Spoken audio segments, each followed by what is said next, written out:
Hi, ഞാൻ ആദിഷ്. ഇന്നത്തെ വീഡിയോയിലൂടെ നമ്മൾ ഡിസ്കസ് ചെയ്യാനായിട്ട് പോകുന്നത് 369 എന്ന് പറയുന്ന വളരെ പവർഫുൾ ആയിട്ടുള്ള ലോ ഓഫ് അട്രാക്ഷനിലെ ഒരു ടെക്നിക്കാണ്. അപ്പോൾ ഈ ഒരു ടെക്നിക്ക് നമുക്ക് പല കാര്യങ്ങൾക്ക് വേണ്ടിയിട്ട് ഉപയോഗിക്കാനായിട്ട് പറ്റും. എസ്പെഷ്യലി റിലേഷൻഷിപ്പിൽ എന്തെങ്കിലും ഇഷ്യൂസൊക്കെ ഫേസ് ചെയ്യുന്ന ആളുകളാണെങ്കിൽ അവർക്ക് യൂസ് ചെയ്യാം. അതുപോലെ തന്നെ ഫിനാൻഷ്യൽ പ്രോബ്ലംസ് ഫേസ് ചെയ്യുന്ന ആളുകളുണ്ടെങ്കിൽ അവർക്ക് യൂസ് ചെയ്യാം. അതുപോലെ തന്നെ ഹെൽത്ത് റിലേറ്റഡ് ആയിട്ടുള്ള എന്തെങ്കിലും ഇഷ്യൂസ് ഉണ്ടെങ്കിൽ അവർക്കും യൂസ് ചെയ്യാം. അപ്പോൾ ഈ 3 കാറ്റഗറിയിലും എങ്ങനെ യൂസ് ചെയ്യണം എന്നുള്ളത് വളരെ ഡീപ്പായിട്ട് ചർച്ച ചെയ്യുന്ന ഒരു വീഡിയോ ആണ്. അപ്പോൾ നിങ്ങൾക്ക് ഇപ്പോൾ ഫ്രീ ടൈം ഇല്ലയെന്നുണ്ടെങ്കിൽ ഈ വീഡിയോ എങ്ങോട്ടെങ്കിലും ഷെയർ ചെയ്തിടുക. ഫ്രീ ആവുന്ന സമയത്ത് പൂർണ്ണമായിട്ടും കാണുക. ആദ്യം നമ്മൾ പറയുന്നത് റിലേഷൻഷിപ്പാണ്, രണ്ടാമത് പറയുന്നത് ഫിനാൻസ് റിലേറ്റഡ് ആയിട്ടുള്ള കാര്യങ്ങളാണ്, മൂന്നാമത് ഹെൽത്ത് റിലേറ്റഡ് ആയിട്ടുള്ള കാര്യങ്ങൾ. അപ്പോൾ വീഡിയോയിലോട്ട് കിടക്കുന്നതിന് മുമ്പ് എന്താണ് ഈ 369 മെത്തേഡ് എന്നുള്ളത് നമുക്ക് നോക്കാം. ഒന്നുമില്ല, വളരെ സിമ്പിളാണ്. വളരെ ഷോർട്ടാക്കിയിട്ട് ഒരു മാനിഫെസ്റ്റേഷൻ അഫർമേഷൻ ക്രിയേറ്റ് ചെയ്തിട്ട് രാവിലെ എണീറ്റ ഉടനെ തന്നെ അത് 3 തവണ നമ്മൾ എഴുതുന്നു. സ്ക്രിപ്റ്റിംഗ് ആണ് മെയിൻ ബേസ് എന്ന് പറയുന്നത്, എഴുതുകയാണ് വേണ്ടത്.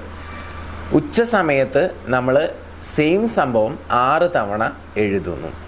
രാത്രി കിടക്കുന്നതിന് തൊട്ട് മുൻപ് നമ്മൾ എന്താണോ ഉച്ചയ്ക്കും രാവിലെയും എഴുതിയത് അത് തന്നെ 9 തവണ റിപ്പീറ്റ് ചെയ്ത് വീണ്ടും എഴുതുന്നു. അപ്പം 3, 6, 9 നമ്മൾ മെഡിസിനൊക്കെ കഴിക്കുന്ന പോലെ രാവിലെ 1, ഉച്ചയ്ക്ക് 1, രാത്രി 1 എന്ന് പറയുന്ന പോലെ ഇത് രാവിലെ 3 തവണ എഴുതുന്നു, ഉച്ചയ്ക്ക് 6 തവണ എഴുതുന്നു, നൈറ്റിൽ 9 തവണ എഴുതുന്നു. അപ്പോൾ ഇത് എഴുതുമ്പോൾ ഇതിന് കറക്റ്റായിട്ടുള്ള ഒരു ഫോർമാറ്റ് ഉണ്ട്. ആദ്യം നമ്മളുടെ ഇൻറ്റൻഷൻ സെറ്റ് ചെയ്യണം. ഈ ഇൻറ്റൻഷൻ എന്ന് പറയുന്നത് നമ്മളെന്താണ്, ഹാപ്പി റിലേഷൻഷിപ്പാണോ ഉദ്ദേശിക്കുന്നത്? അങ്ങനെയാണെങ്കിൽ ഹാപ്പി റിലേഷൻഷിപ്പ് എന്നുള്ളതാണ് എഴുതേണ്ടത്.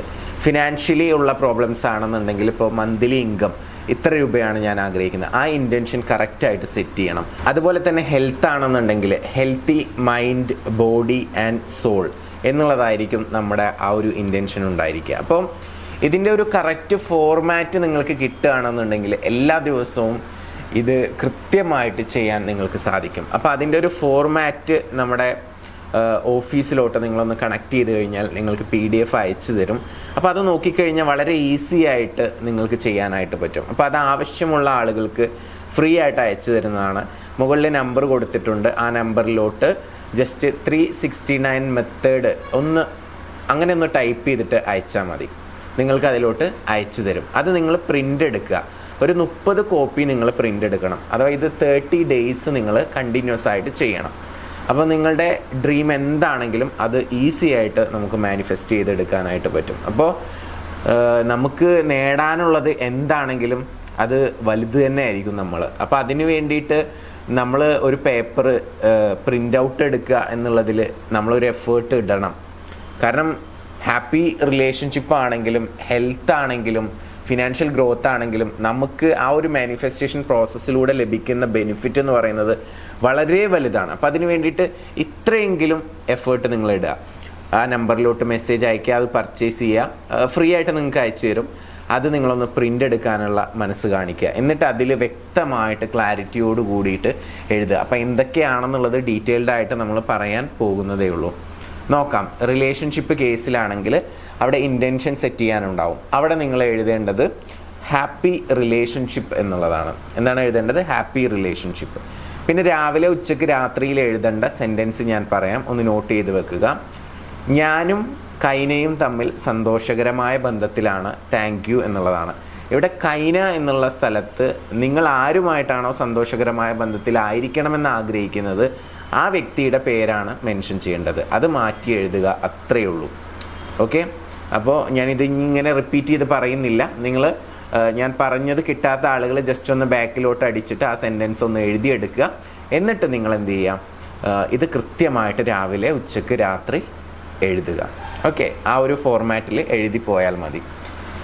ഇനി രണ്ടാമത്തെ കേസ് എന്ന് പറയുന്നത് മന്ത്ലി ഇൻകത്തിൻ്റെയാണ്. അവിടെ ഇൻറ്റൻഷൻ്റെ അവിടെ മന്ത്ലി ഇൻകം ഇത്ര രൂപ എന്നുള്ളത് സെറ്റ് ചെയ്യുക. പിന്നെ അവിടെ മോർണിംഗ്, ആഫ്റ്റർനൂൺ, നൈറ്റ് എന്നൊക്കെ സെപ്പറേറ്റ് ചെയ്ത് കൊടുത്തിട്ടുണ്ടാവും. അവിടെ നിങ്ങൾ കൃത്യമായിട്ട് എഴുതുക. എന്താണ് എഴുതേണ്ടത്? ഒരു മാസത്തിൽ ഞാൻ ഇത്ര രൂപ സമ്പാദിക്കുന്നു. ഇതാണ് സെൻറ്റൻസ്. ഒരു മാസത്തിൽ ഞാൻ ഡാഷ്, ആ ഡാഷ് അല്ലെങ്കിൽ ഇത്ര എന്ന് പറയുന്ന സ്ഥലത്ത് ആ എമൗണ്ട് ആണ് എഴുതേണ്ടത്. ഇത്ര രൂപ സമ്പാദിക്കുന്നു എന്നുള്ളതാണ് സെൻറ്റൻസ് വരേണ്ടത്. ക്ലിയർ ആയോ? അപ്പോൾ ഇത് എഴുതുന്ന സമയത്ത് എങ്ങനെയാണ് ഇത് മാനിഫെസ്റ്റ് ചെയ്യാമെന്ന് പല ആളുകളും ചിന്തിക്കുന്നുണ്ടാവും. ചിലപ്പോൾ നിങ്ങൾക്ക് ജോലിയിൽ പ്രൊമോഷൻ കിട്ടുന്നതാവാം, അല്ലെങ്കിൽ സാലറി ഇൻക്രിമെൻറ്റ് കിട്ടുന്നതാവാം. ഇനി അതല്ല എന്നുണ്ടെങ്കിൽ ചിലപ്പോൾ നിങ്ങൾക്ക് പുതിയൊരു ഓപ്പർച്യൂണിറ്റി വരുന്നതാവാം ഹൈ സാലറിയിൽ. അപ്പോൾ ഇനി അതല്ല ബിസിനസ് ചെയ്യുന്ന ആളാണെന്നുണ്ടെങ്കിൽ ബിസിനസ്സിൽ നല്ല രീതിയിലുള്ള ഗ്രോത്ത് ഉണ്ടാവുന്നതാവാം. എങ്ങനെയാണെങ്കിലും നമ്മൾ ആ ചെയ്തിട്ടുള്ള പ്രോസസ്സ്, മാനിഫെസ്റ്റേഷൻ പ്രോസസ്സിലോട്ട് നമ്മൾ റീച്ച് ആവും എന്നുള്ളതാണ്. ഓക്കെ, അപ്പോൾ ആ സെൻറ്റൻസ് ഒന്നുകൂടി പറയാം. ഒരു മാസത്തിൽ ഞാൻ ഡാഷ് ഇത്ര രൂപ സമ്പാദിക്കുന്നു. ഓക്കെ, ഇനി അഫർമേഷനിൽ ഡാഷ് എന്നൊന്നും എഴുതി വെക്കരുത്, അവിടെ എമൗണ്ട് ആണ് എഴുതേണ്ടത്. ക്ലിയർ ആയില്ലേ? ഇനി അടുത്തതായിട്ട് പറയുന്നത് അടുത്ത ഹെൽത്ത് റിലേറ്റഡ് ആയിട്ടുള്ള പ്രോബ്ലംസ് ആണെന്നുണ്ടെങ്കിൽ അവിടെ നമ്മൾ ഇൻറ്റൻഷനിൽ healthy mind, body and soul എന്നുള്ളതാണ് സെറ്റ് ചെയ്യേണ്ടത്. അവിടെ നമ്മൾ എഴുതേണ്ട സെൻറ്റൻസ് ഞാൻ പൂർണ്ണ ആരോഗ്യവാനാണ് എന്നുള്ള രീതിയിലാണ്. ഇംഗ്ലീഷിലാണെങ്കിൽ I am healthy, thank you എന്ന് എഴുതി വെച്ചാലും മതി. അപ്പോൾ ഇത്രയേ ഉള്ളൂ. അപ്പോൾ 3 രീതിയിൽ, മൂന്ന് രീതിയിലും ചെയ്യണം എന്നല്ല പറയുന്നത്, നിങ്ങൾക്ക് ഇതിൽ ഏതാണോ ഇമ്പോർട്ടൻസ്, ഏതാണ് ചെയ്യേണ്ടത്, അതിന് കൂടുതൽ പ്രാധാന്യം കൊടുത്തുകൊണ്ട് ഒരു 30 days ചെയ്യുക. അപ്പം ഞാൻ തുടക്കത്തിൽ പറഞ്ഞതുപോലെ ആ ഒരു ഫോർമാറ്റ് വേണ്ട ആളുകൾ മുകളിൽ കാണുന്ന നമ്പറിലോട്ട് മെസ്സേജ് അയച്ചാൽ മതി. ഇനി നിങ്ങളുടെ റിലേഷൻഷിപ്പിൽ ഏതെങ്കിലും രീതിയിലുള്ള പ്രശ്നങ്ങൾ നിങ്ങൾ ഫേസ് ചെയ്യുന്നുണ്ടെങ്കിൽ, അതിനുള്ള സൊല്യൂഷൻ അറിയണമെന്ന് ആഗ്രഹിക്കുന്നുണ്ടെങ്കിൽ നിങ്ങൾക്ക് മുകളിൽ കാണുന്ന നമ്പറിലോട്ട് വിളിക്കുകയോ മെസ്സേജ് അയക്കുകയോ ചെയ്യാവുന്നതാണ്. നിങ്ങളുടെ പ്രശ്നങ്ങൾ ഷെയർ ചെയ്താൽ അവർ നിങ്ങൾക്ക് അതിനുള്ള സൊല്യൂഷൻസ് പറഞ്ഞു തരുന്നതാണ്. പിന്നെ അതുപോലെ തന്നെ ലോ ഓഫ് അട്രാക്ഷൻ റിലേറ്റഡ് ആയിട്ടുള്ള കാര്യങ്ങൾ എന്തെങ്കിലും ഡീറ്റെയിൽഡ് ആയിട്ട് പ്രാക്ടിക്കലായിട്ട് പഠിക്കാൻ ആഗ്രഹിക്കുന്നുണ്ടെങ്കിൽ നമുക്ക് ധാരാളം കോഴ്സുകൾ വരുന്നുണ്ട്. അത്തരത്തിലുള്ള കോഴ്സുകളിലോട്ട് ജോയിൻ ചെയ്യാൻ ആഗ്രഹിക്കുന്നവർക്ക് മുകളിൽ കാണുന്ന നമ്പറിൽ വിളിച്ച് തന്നെ ഡീറ്റെയിൽസ് അന്വേഷിക്കാവുന്നതാണ്. എനിവേ നമുക്ക് പുതിയ മെത്തേഡ്സ്, പുതിയ ടെക്നിക്കുകളുമായിട്ട് വീണ്ടും കാണാം. Thank you. നമസ്തേ.